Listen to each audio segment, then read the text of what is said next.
नमस्कार। आज हम एक ऐसे विषय पर बात करने वाले हैं जो बहुत गहरा है और जिसे अक्सर शब्दों में बयान नहीं किया जाता। ये उन अनकहे त्यागों के बारे में है जो हम शायद अपने आसपास हर दिन देखते हैं पर कई बार महसूस नहीं कर पाते। तो चलिए सीधे मुद्दे पर आते हैं। आज का हमारा विषय है पुरुष। ये एक शब्द अपने आप में बहुत कुछ समेटे हुए है और यही हमारी आज की बातचीत का केंद्र है। कहानी की शुरुआत होती है एक खामोश लड़ाई से। ये लड़ाई किसी और से नहीं है बल्कि रोजमर्रा की जिंदगी और उसके अपने संघर्षों से है। जरा सोचिए, एक ऐसा सिलसिला जो कभी खत्म नहीं होता। देर रात 2-2 बजे तक जागना, जब सारी दुनिया सो रही होती है और वो अपनी जिम्मेदारियों में उलझा रहता है।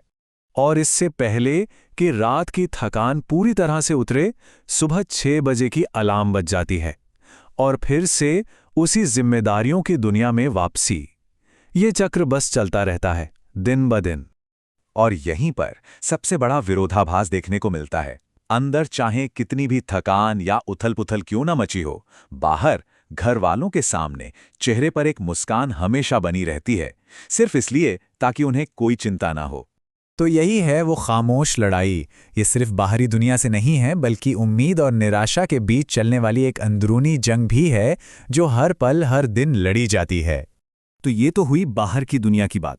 चलिए अब जरा अंदर झांकते हैं, उस किरदार की छिपी हुई अंदरूनी दुनिया की तरफ जहां अनकहे एहसास और सामाजिक दबाव मौजूद हैं। एक बहुत ही सीधा और सरल सा सवाल, तू ठीक है? पर शायद ही कोई उससे ये पूछता है। शायद इसलिए क्योंकि समाज ये मान लेता है कि जो मजबूत दिखता है उसे सहारे की जरूरत नहीं होती। और यही सोच अकेलेपन को और भी गहरा कर देती है। और यहीं पर समाज की उम्मीदों के पीछे की असलियत सामने आती है। एक धारणा है कि पुरुष रोते नहीं, लेकिन सच तो यह है कि वो रोता है, बिल्कुल रोता है। बस वो अपनी आवाज को अंदर ही कहीं दबा लेता है। आंसू तो हैं, पर उनका शोर नहीं है। अब हम कहानी के अगले हिस्से की तरफ बढ़ते हैं, जो उन ठोस चीजों पर रोशनी डालता है जिन्हें दूसरों की खातिर पीछे छोड़ दिया जाता है, या कहिए त्याग दिया जाता है। यह त्याग असल में कुछ ऐसा दिखता है। एक तरफ है उसकी अपनी जरूरतें और सपने जो हमेशा टाल दिए जाते हैं, और दूसरी तरफ है परिवार की जरूरतें और बच्चों के सपने जिन्हें पूरा करने में वो अपनी पूरी जान लगा देता है। ये एक सीधी और बहुत शक्तिशाली तुलना है जो हर रोज होती है। ये एक लाइन उन सभी बलिदानों के पीछे की वजह को बड़ी खूबसूरती से समझाती है।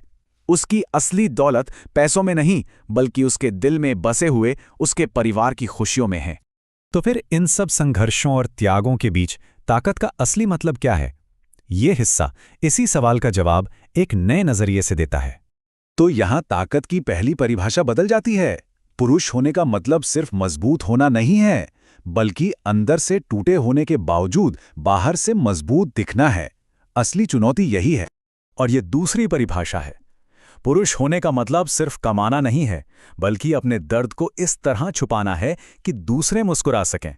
ये सिर्फ एक आर्थिक जिम्मेदारी नहीं, बल्कि एक भावनात्मक जिम्मेदारी भी है।